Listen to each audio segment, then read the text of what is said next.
Prologue. The elevator doors slid open with a dull chime, and the scent of antiseptic wrapped around Grant Ellison like a cold sheet. He'd never liked hospitals. The quiet here wasn't peace. It was waiting. Waiting for endings. He strode down the corridor, each click of his polished shoes echoing off the pale green walls. His grandmother's room was at the far end, past rows of silent doors and whispered goodbyes. He'd flown in from London the moment the call came. She doesn't have much time left. His chest tightened at the thought. Pushing the door open, he braced himself for the usual scene. Pale skin, closed eyes, slow beeping. Instead, he froze. His grandmother, Amara Lewis, dignified matriarch, hotel queen, the woman who'd raised him like her own, was laughing. Not a faint chuckle, not a polite smile. A full-bodied, head thrown back, eyes sparkling laugh. And beside her, holding her hand, was a woman in navy scrubs. She was leaning in, telling some story that had Eleanor wiping tears from her eyes. The woman was striking, not in the glossy, rehearsed way he'd seen in the city's social circles, but in the real way that made you stop breathing for a moment. Her skin was smooth and deep brown, her eyes dark and alive, her smile so bright it seemed to pour sunlight into the sterile room. A loose curl had escaped her bun, resting against her cheek as she laughed. Grant stood in the doorway unannounced, watching something stir in his chest, something unfamiliar. The nurse noticed him first. Her smile softened, but it didn't disappear. "Mr. Ellison?" she asked, her voice warm, low, like a private invitation to listen closer. "I'm Amara Lewis, your grandmother's nurse." Eleanor turned to him, cheeks flushed. "Grant, darling, you're here." She reached for him with a frail but eager hand. "Amara's been keeping me alive with her terrible jokes." Amara grinned. "Only the very worst ones, Mrs. Ellison." Grant stepped closer, trying not to stare too obviously. "Looks like they're working." For the next hour, he sat beside them, listening to stories and watching the way Amara seemed to draw light out of every corner. Eleanor, whose voice had been weak for weeks, spoke with more energy than he'd seen in years. And every time Amara laughed, he found himself memorizing the curve of her mouth. But time was cruel.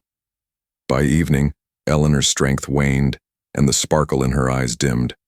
Amara gently adjusted her pillows, tucking her in as though she were made of glass. "Rest now," she whispered. Grant felt a lump in his throat. He wanted to thank Amara, not just for caring for Eleanor, but for giving her this moment of joy. Yet the words didn't come. As he stood to leave, Amara met his gaze. Something unspoken passed between them. Not flirtation, not yet, but recognition. A thread, fine but unbreakable. And then Eleanor's heart monitor gave a sharp, warning beep. Amara's smile vanished. "Call the doctor," she said, already moving. Grant's pulse slammed in his ears.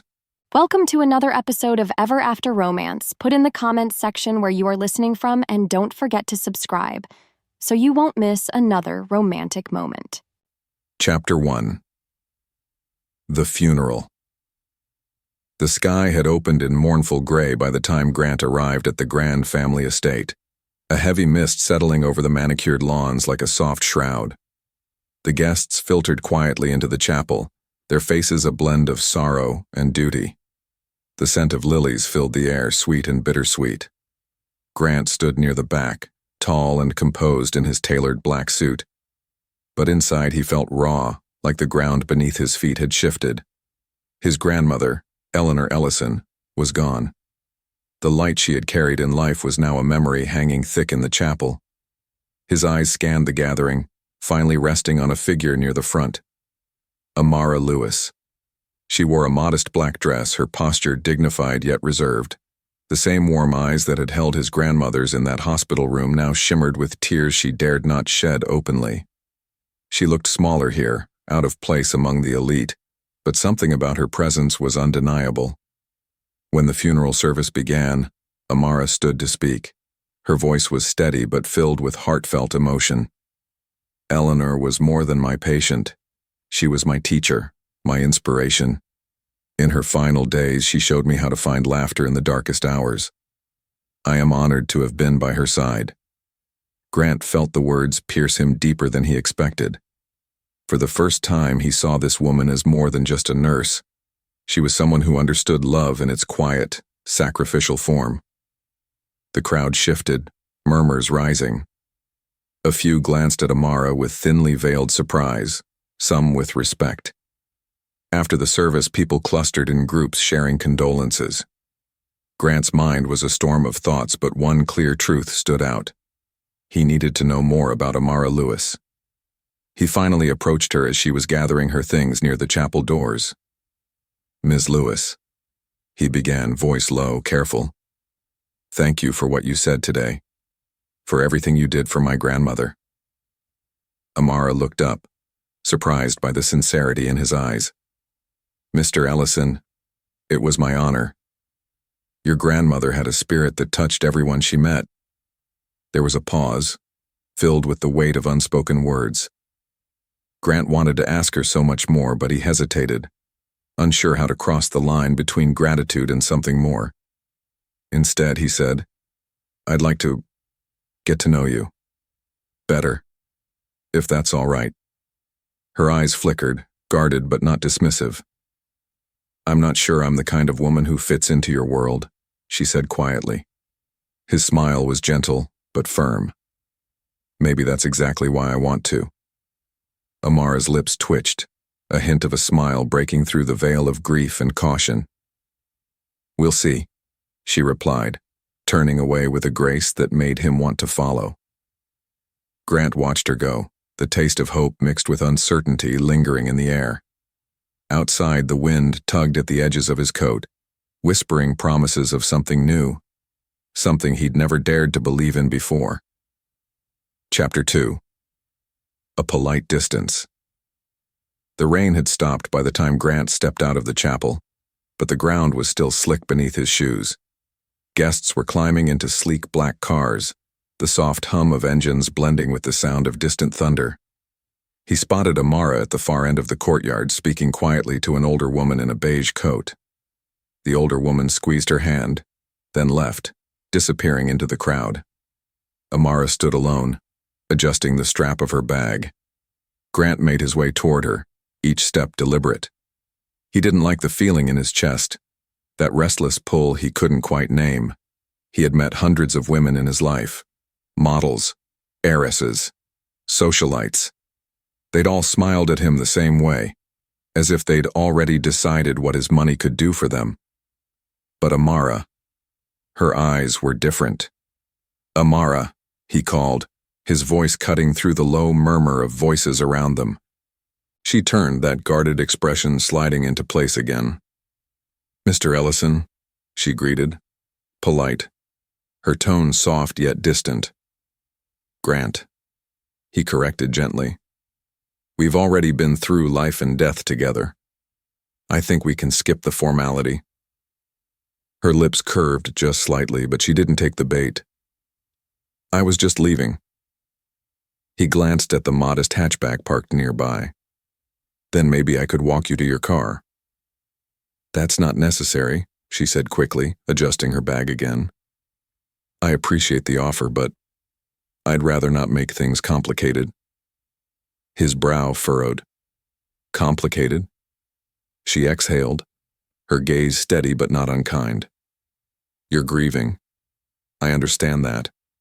Sometimes grief makes us reach for people who were there in the final moments, but once the moment passes, so does the connection." Grant felt the words land like a quiet challenge. "You think what I'm feeling right now is temporary?" She shrugged. "I think you're a man who has his life planned out and I'm not part of it." For a moment he didn't speak. This wasn't rejection. Not exactly. It was a wall, one built carefully, brick by brick. And for reasons he couldn't explain, he wanted to see what was behind it. "I don't plan everything," he said finally, voice low. "Sometimes the most important things happen without warning." Her eyes softened for just a second, and then she looked away. Goodbye, Mr. Ellison. She turned and walked to her car, the faint click of her heels fading as she got in and shut the door. The little hatchback started with a soft rumble, and within seconds she was gone, taillights disappearing into the misty road. Grant stood there, hands in his pockets, watching the empty space where her car had been. It should have been the end of it. A funeral, a polite conversation, two strangers returning to separate lives. But as the wind shifted and the chapel bells rang out behind him, Grant knew one thing with absolute certainty. This wasn't over. Chapter 3. The Accidental Cafe Meeting. The city was alive with the hum of early morning, buses wheezing by, the faint scent of fresh coffee drifting from every corner cafe. Grant Ellison had told himself this was nothing more than coincidence, but deep down he knew better. He spotted her instantly. Amara Lewis, seated alone by the window of a small, tucked-away cafe, her eyes focused on a dog-eared book as she stirred her tea absent-mindedly. The sunlight caught the curl that had escaped her bun, making it glow like a halo. Grant took a breath, smoothing the lines of his expensive blazer, and stepped inside. His polished shoes clicked softly on the worn wooden floor as he approached. "Amara," he said, voice low, casual, as if fate hadn't just thrown him into this moment. She looked up, startled but quickly composed. "Mr. Ellison," she said, eyebrow raised, a faint smile tugging at the corner of her lips. What a surprise. He pulled out a chair without waiting, settling in opposite her. "Not a surprise at all," he said, eyes locked on hers. "I come here sometimes. It's quiet. You seem to like it too." Her fingers wrapped tightly around her teacup. "I was here before you arrived," she said carefully. "Pure coincidence." "Of course," Grant agreed smoothly, leaning forward. "You know, I believe in serendipity." Amara's gaze flickered to the window and back. "Serendipity has a funny way of making people uncomfortable." He chuckled softly. "Only if you let it." For a long moment they simply looked at each other, the unspoken tension weaving between them like a thread pulling taut. Grant admired the way her dark eyes held steady, fearless yet cautious, like a fortress built to protect a fragile heart. "So," he said, breaking the silence, "what book has captured your attention so thoroughly?" She glanced down at the worn novel in her hands. "It's a collection of poetry, words that speak of hope, loss, and healing." Grant nodded slowly. "Fitting for these past weeks?" Amara's lips twitched, a shadow of a smile. "Yes, healing is something we all need, whether we admit it or not." He studied her, wanting to reach beyond the carefully guarded exterior. "You've been through a lot, haven't you?" Her smile faded just slightly, replaced by a softness that made his heart tighten. "More than I like to share." "Maybe," he said gently. "I'd like to be someone you can share with, when you're ready." Her eyes widened, the vulnerability flickering quickly behind them before she masked it with a faint laugh. "You're quite the charmer, Mr. Ellison." Grant's smile deepened, warmth flooding his chest. "Just Grant, please." For a moment, the noisy cafe felt like a private sanctuary, where the world outside no longer mattered. She stirred her tea again, slower this time, and looked at him like she was weighing 1,000 invisible scales. "Why are you really here?" she asked softly. "Is this just another social game for you?" His expression sobered, honesty shining through. "No games. I saw what you did for my grandmother. You brought her joy when no one else could. That means more to me than I can say." Amara looked away, a flush creeping across her cheeks. "You don't know me. Then let me." The bell above the door jingled as a waitress set down their orders. For the first time, Amara allowed herself a genuine smile, small but real. Grant felt a spark ignite between them, fragile but alive. And as the morning sun filtered through the window, he knew this was only the beginning. Chapter 4. The Charity Event Dance. The grand ballroom glittered under a cascade of crystal chandeliers, each drop of light shimmering over polished marble floors. Gold-trimmed mirrors reflected the swirl of gowns and tuxedos as a string quartet played a soft, haunting waltz in the corner. Waiters in white gloves moved like clockwork, balancing trays of champagne flutes that caught the light in tiny bursts. Grant Ellison had attended countless charity galas. He could predict the speeches, the auction items, the hollow laughter from people eager to be seen. Normally, he endured these nights with the same polished detachment he brought to every board meeting. But tonight was different. His gaze scanned the room, searching for someone who didn't quite belong, and hoping she was there. Then he saw her. Amara Lewis stood near the far wall, speaking politely to a woman in pearls who looked 2 steps away from asking if she was with the catering staff. Amara's black dress was simple yet impossibly elegant, the neckline modest but flattering, the fabric skimming her curves like it had been made for her. She wore no diamonds, only a delicate silver bracelet on her wrist, but she radiated a beauty that had nothing to do with jewels. She looked up and caught him staring. Grant crossed the room with unhurried confidence, ignoring the sidelong glances from women who recognized him. "Amara," he greeted, his voice dipping low to compete with the music. She tilted her head, a faint smile forming. "Mr. Ellison, I didn't expect to see you here." "I could say the same. Did someone convince you to come?" Her lips curved just slightly. "Your grandmother's charity meant a lot to me. When they asked for volunteers to attend, I couldn't say no." Grant let the warmth in his chest show. "Then I'm glad they did." He extended his hand, palm up. "Dance with me." Her eyes dropped to his hand, then back to his face. "I'm not much of a dancer." "That's fine," he said with a teasing half-smile. "I'm good enough for both of us."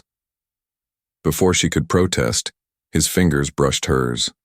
It was only a touch, but it sent a shiver through him. Through her too, if the tiny hitch in her breath was any indication. He guided her onto the dance floor, the hum of conversation melting into the strains of the waltz. They moved slowly at first, his hand steady at her waist, her palm warm in his. She avoided his gaze, but he couldn't stop looking at her. The smooth line of her neck, the way her lashes swept down when she glanced away, the faint blush blooming on her cheeks. He could feel her resistance, but it was softening with every step. "You look beautiful," he murmured. She exhaled a quiet laugh. "You hardly know me." "Sometimes you don't need years to know what matters," he said, leaning in just enough that his words were for her alone. Her eyes flickered up to meet his, and for a heartbeat, the air between them thickened with something unspoken. But just as quickly, she looked away, breaking the spell. The music swelled, the violins spilling notes like silk around them. Grant felt the urge to draw her closer, to bridge the gap she kept holding between them, but he knew better than to push too soon. As the final notes lingered in the air, he asked, "Will you let me walk you home?"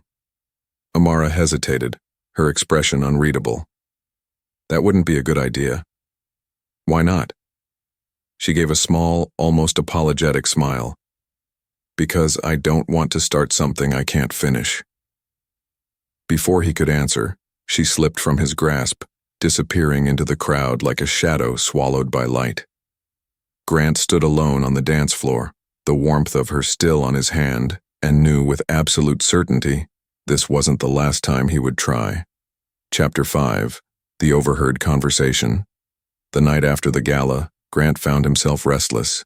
He told himself it was just the usual post-event adrenaline, but that was a lie. His mind kept circling back to Amara, her quiet strength, her careful distance, the way she'd looked at him like she saw through the polished exterior he showed everyone else. He hadn't planned to see her again so soon, but fate, or perhaps obsession, had other ideas. He'd stopped by a small coffee shop downtown, one he didn't usually visit, when he heard her voice. Familiar, warm, but edged with something sharper. She sat at a corner table with another woman in scrubs, likely a co-worker from the hospital. They were mid-conversation, and though Grant knew he shouldn't listen, his feet carried him closer anyway. "I saw you at that fancy charity thing last night," her friend said, leaning in over her cup.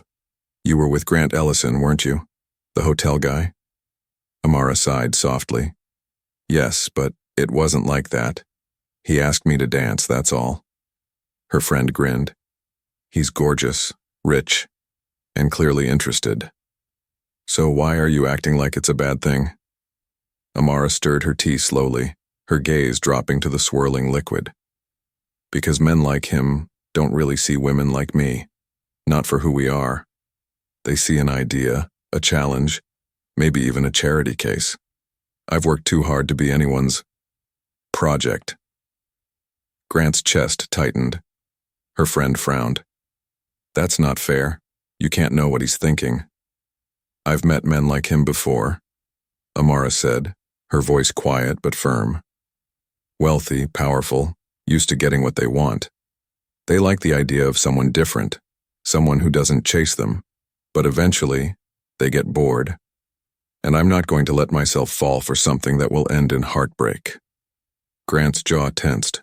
He wanted to step forward, to defend himself, to tell her she was wrong. But he didn't. Not yet. Her friend hesitated, then smiled gently. You might be closing the door before you even know what's inside. Amara's lips curved faintly. Some doors are better left closed. They changed the subject, laughter returning to their voices, but the words stayed lodged in Grant's mind like splinters. He stepped back before either of them noticed him, slipping out of the cafe into the cool evening air.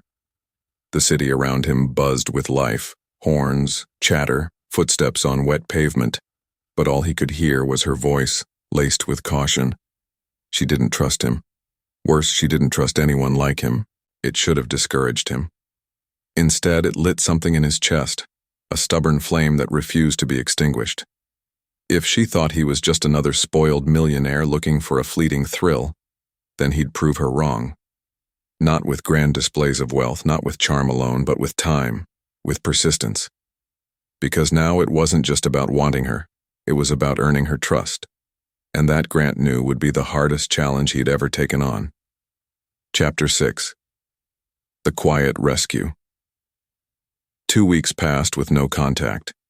Grant told himself he was giving Amara space, but in truth he was thinking about her every day. The memory of her words in the cafe still stung, her quiet certainty that men like him couldn't be trusted.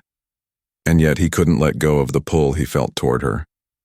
When he finally saw her again, it wasn't at a gala or a coffee shop, it was at the hospital. He'd been there visiting a business associate recovering from surgery when he caught sight of her in the pediatric wing, kneeling beside a small boy in a hospital bed. The boy's skin was pale, and dark circles shadowed his eyes. But when Amara spoke, his face lit up. She adjusted his blanket, then smoothed his hair, her voice low and comforting. Grant stepped closer without meaning to.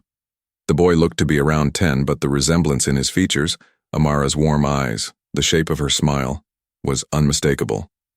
Sibling, Grant realized. Not a patient she just happened to be caring for. When she left the room a few minutes later, Grant followed at a distance. He overheard her speaking with a doctor in the hallway. The treatment plan is solid, the doctor said. But without the insurance approval, it's going to be difficult. We'll keep doing what we can in the meantime. Amara's voice was calm, but Grant could hear the strain beneath it. Thank you. I'll find a way. She walked away, her shoulders squared, her head high. Grant remained frozen for a moment, his mind working quickly. She hadn't asked for help. She wouldn't. But that didn't mean he couldn't give it. That night he called his personal assistant. Find out what the cost is for patient Michael Lewis's treatment in the pediatric wing at St. Clair's Hospital, he instructed. Pay it anonymously, no connection to me. It was handled within hours. He didn't expect thanks because she wouldn't know. But when he returned to the hospital a few days later, he passed by the same room and saw Michael laughing, really laughing, while Amara sat beside him reading aloud from a comic book. Her smile was softer that day, almost relieved. She didn't know the reason the weight had lifted, but he did. And watching her there, her hand resting protectively on her brother's blanket, something inside him shifted. This wasn't just attraction anymore. He wanted to be part of her world, even if she didn't want him in it yet. As he walked away, Grant knew he was treading dangerous ground. If she found out, she might see it as manipulation instead of care. But he couldn't stand by and watch her struggle, not when he had the power to change things. He told himself it was just one act of kindness. But deep down, he knew it was the start of something far bigger. Chapter 7. The Storm at the Lakeside Lodge. The sky darkened rapidly, clouds rolling in like an angry tide as Grant and Amara drove toward the Lakeside Lodge where the company retreat was taking place. What was supposed to be a routine meeting had turned into an unexpected twist of fate when the road back was blocked by a sudden, violent storm. Grant's jaw clenched as the rain began to lash the windshield, the wipers struggling against the downpour. "Looks like we're stuck here for a while." Amara, seated beside him, nodded, but her fingers tightened around the strap of her purse. The lodge was quaint but rustic, a sharp contrast to the polished city life they both navigated daily. Yet here, beneath the crackling fireplace and rough wooden beams, the barriers between them felt thinner. They sat opposite each other in the cozy lounge, the flickering firelight casting dancing shadows over Amara's face. She was wrapped in a soft shawl, eyes cast downward, but Grant could see the tension beneath her calm exterior. "Thank you for helping Michael," she said quietly, her voice almost lost in the crackle of the fire. Grant shrugged, trying to sound casual. "I couldn't just sit back and do nothing." Her eyes lifted, meeting his. For a moment, the vulnerability in her gaze caught him off guard. "You didn't have to. You don't even know me." "I want to," he said simply. The room fell silent save for the storm raging outside.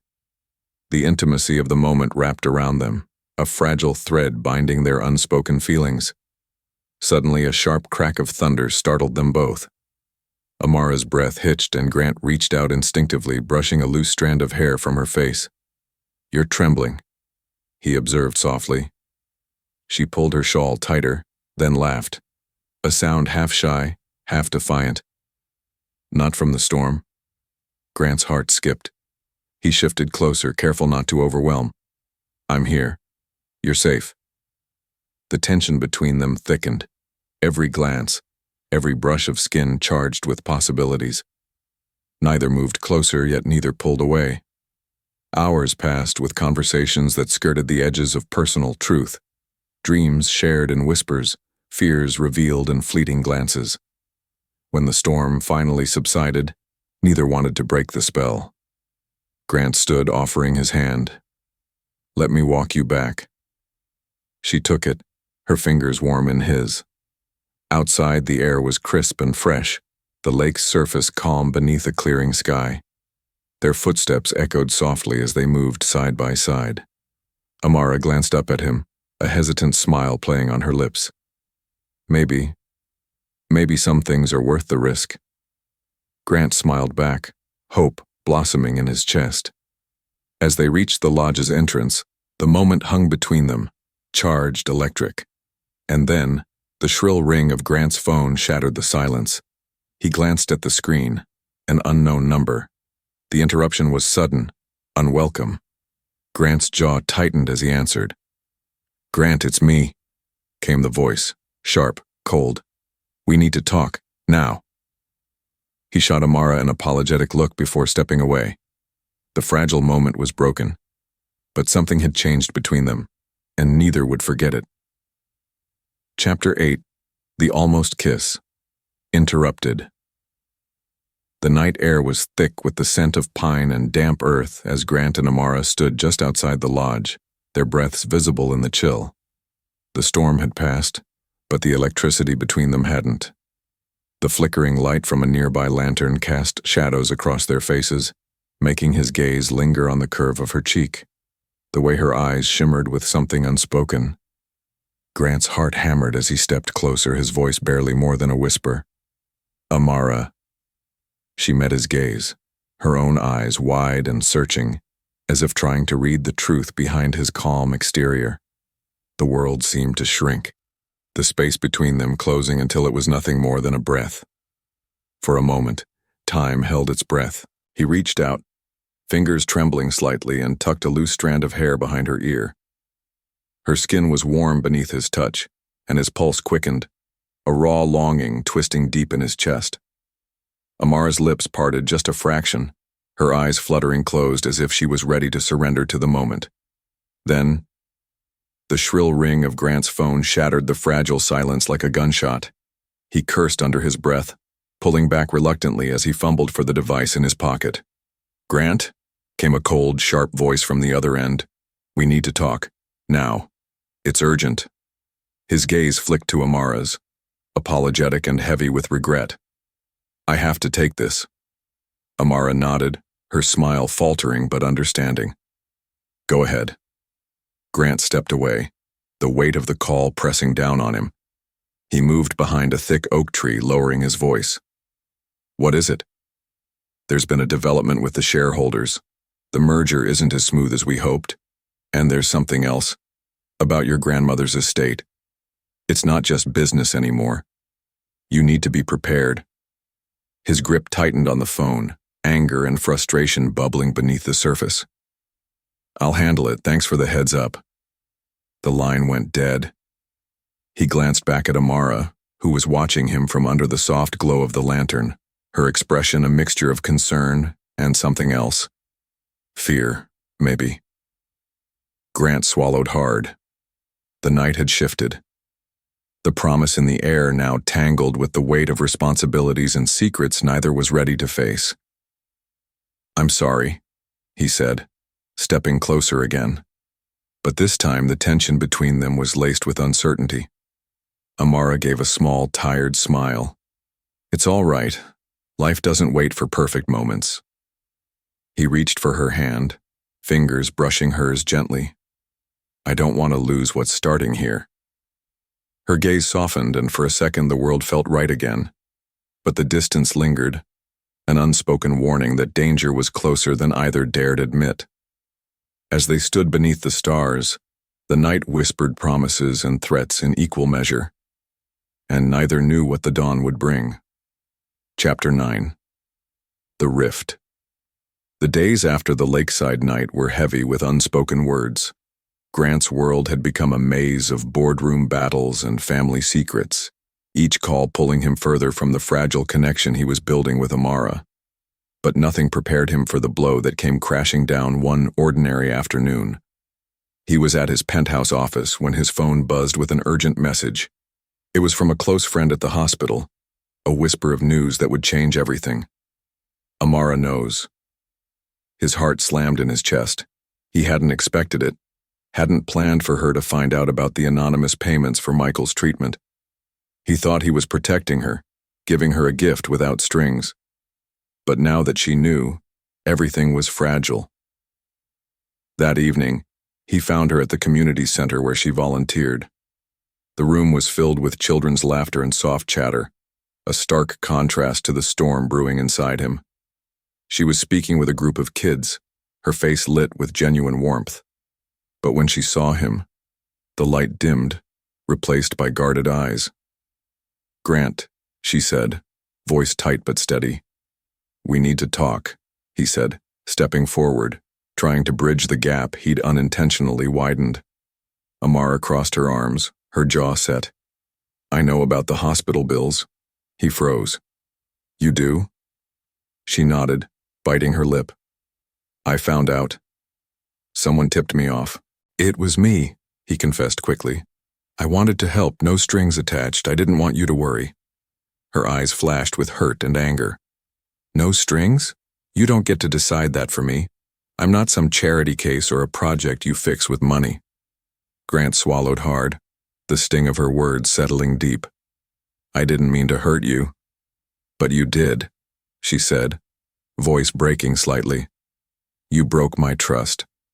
I thought you wanted to know me, the real me, not just play the hero." He reached out, desperate to close the space between them, but she stepped back. "I need time, Grant," she said softly, "to figure out if we is real, or just another illusion." The rift between them yawned wide, threatening to swallow everything they'd begun to build.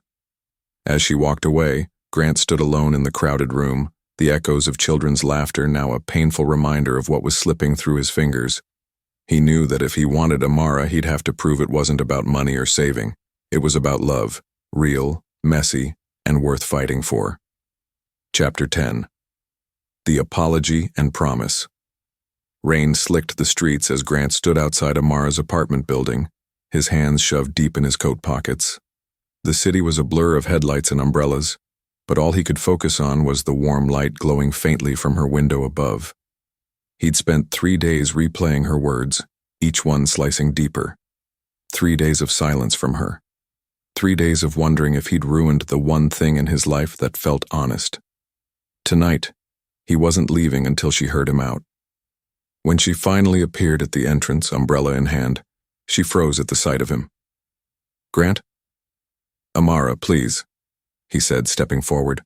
"Just hear me out." She hesitated, then sighed. 5 minutes. They moved to a quiet corner under the awning. Rain pattered around them, the air thick with tension. "I messed up," he began, his voice low but steady. "I thought I was protecting you, helping without putting pressure on you. But I see now it wasn't about what I thought, it was about what you needed. And I didn't ask." Her gaze softened slightly, but her arms stayed crossed. "You made me feel small, Grant. Like I couldn't take care of my own life." "I know," he admitted, shame tugging at him. "That was never my intention. You're the strongest person I've ever met. You've survived things I can't imagine, and you're still here, still giving, still caring for people. I admire you, Amara. More than you realize." She swallowed hard, eyes glistening. "Then why didn't you trust me enough to talk to me?" "Because I've spent years believing that love is something you buy. I didn't want to admit I was wrong until you showed me I was." His voice cracked, the weight of his confession pressing down on him. "With you, I want to be a better man. Not because I can give you things, but because I can give you me." Amara's breath caught, her resolve wavering. "And what if I can't trust you again?" "Then I'll earn it back," he said without hesitation. "Every day, in every way I can. No more secrets, no more decisions without you." For a long moment, they stood in the rain-soaked silence. The city hummed around them, but it felt like they were the only two people in the world. Finally, she stepped closer, her umbrella tilting to cover them both. "One chance, Grant. That's all I'm giving you. You break it, and I walk away for good." Relief washed over him like the rain cascading from the rooftops. "I won't waste it," he promised. And as the storm raged on, they walked side by side beneath the small shelter of her umbrella, a fragile truce between them, one step closer to something real. Chapter 11. The Setback. The next morning, Amara woke with a cautious sense of hope. Grant's words from the night before lingered in her mind, his voice trembling, his eyes holding a vulnerability she'd never seen before. They had agreed to start fresh, to try again. But even as she made coffee and watched the pale winter light spill across her kitchen, a quiet unease sat in her chest. Her phone buzzed on the counter. She reached for it, expecting a text from Grant. Instead, her stomach dropped. Anonymous message. "Check the news. He's not who you think he is." Amara's hands trembled as she clicked the link. A business headline flashed across the screen, accompanied by a photo of Grant. Suited, composed, but unmistakably him. Hotel magnate accused of ruthless takeover of local family-owned property. She skimmed the article, heart pounding. The piece detailed how Grant's company had allegedly forced out the owners of a historic hotel, a family who had run it for generations. The accusations were cold, merciless, and they didn't match the man she thought she was getting to know. Her phone buzzed again. Anonymous message. Ask him about the Roswell family.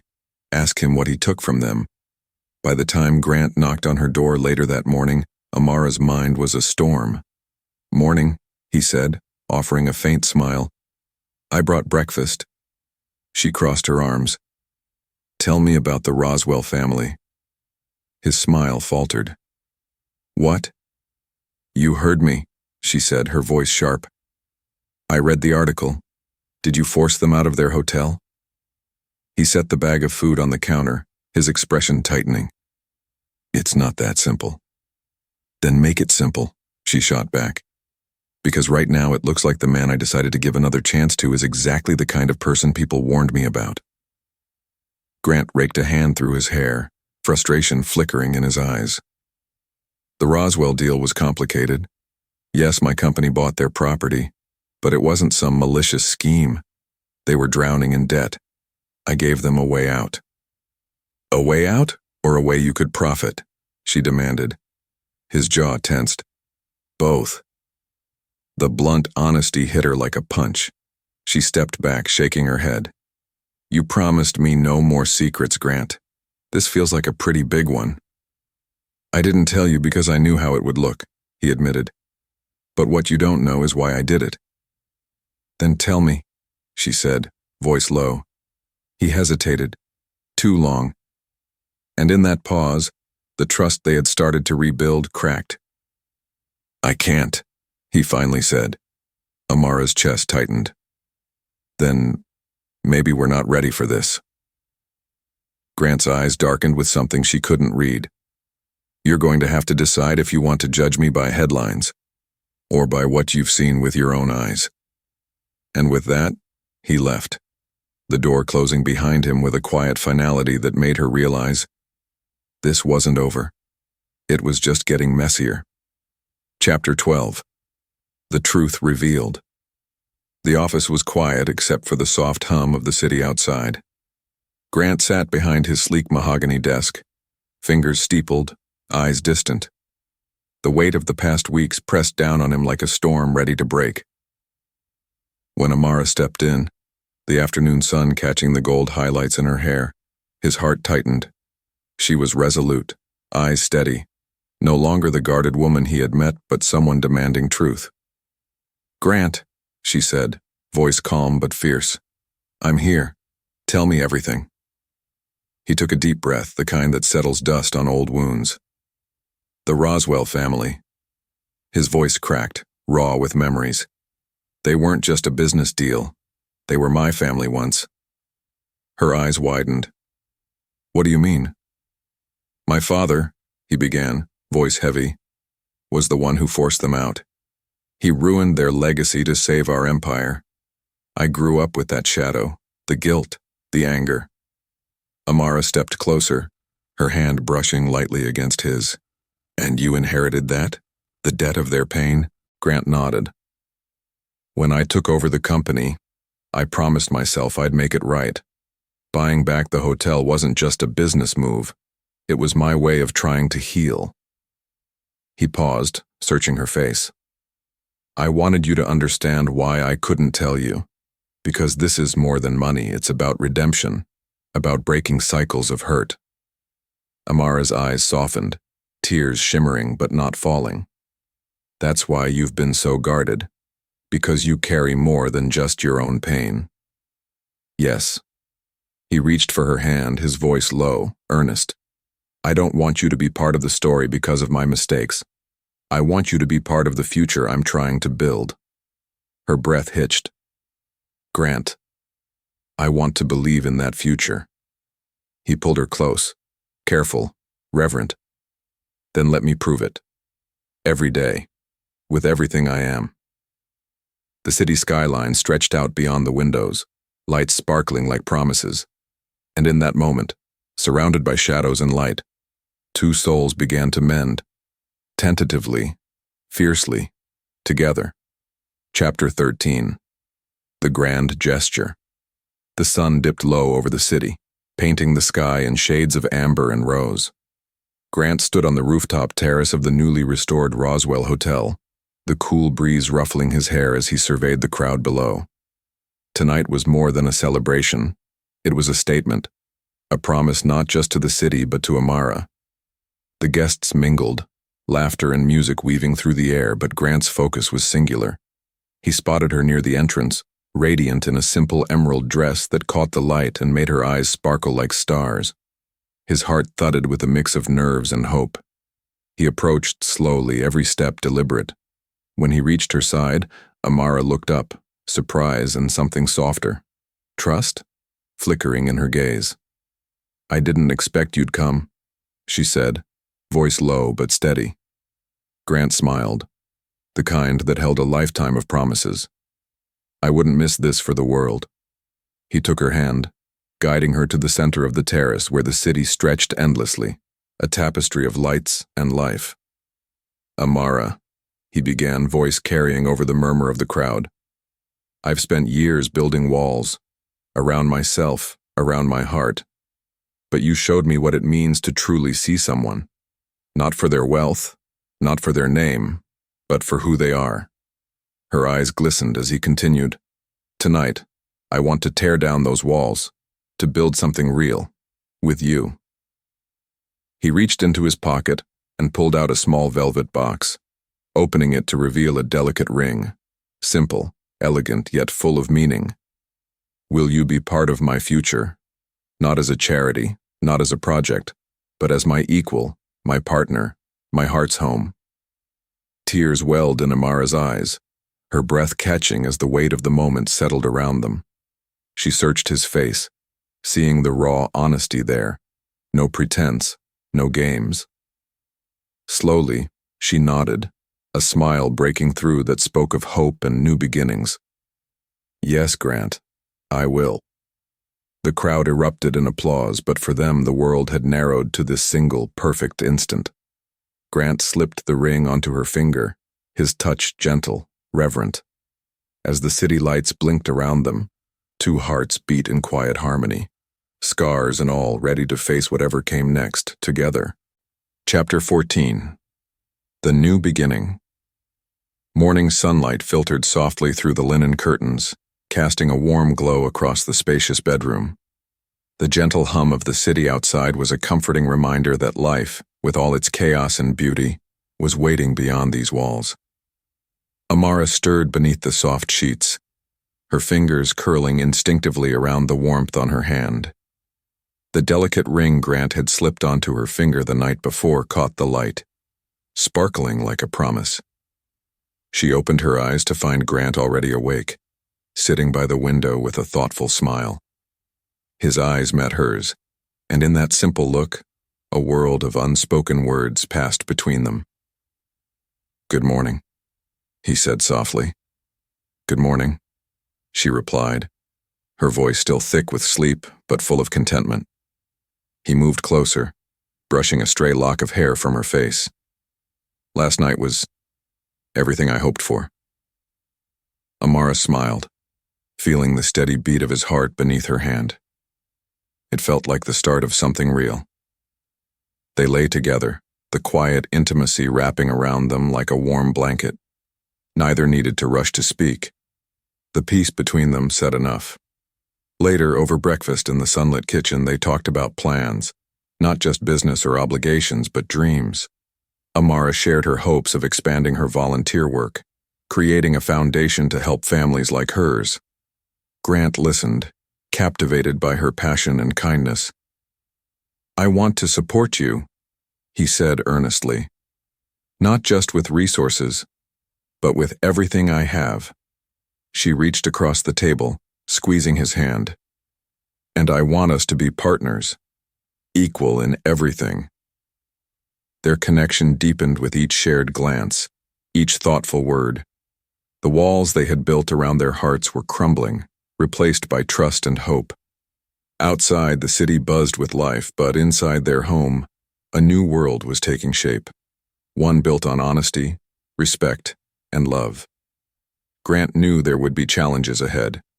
His family's legacy, the demands of his empire, and Amara's fierce independence would test them. But he was ready. For the first time in a long time, he felt whole. As the sun climbed higher, they stepped onto the balcony, hand in hand, looking out over the skyline, a symbol of all they had faced and all they would face together. Amara leaned her head on his shoulder, a soft smile lighting her face. "This is just the beginning, isn't it?"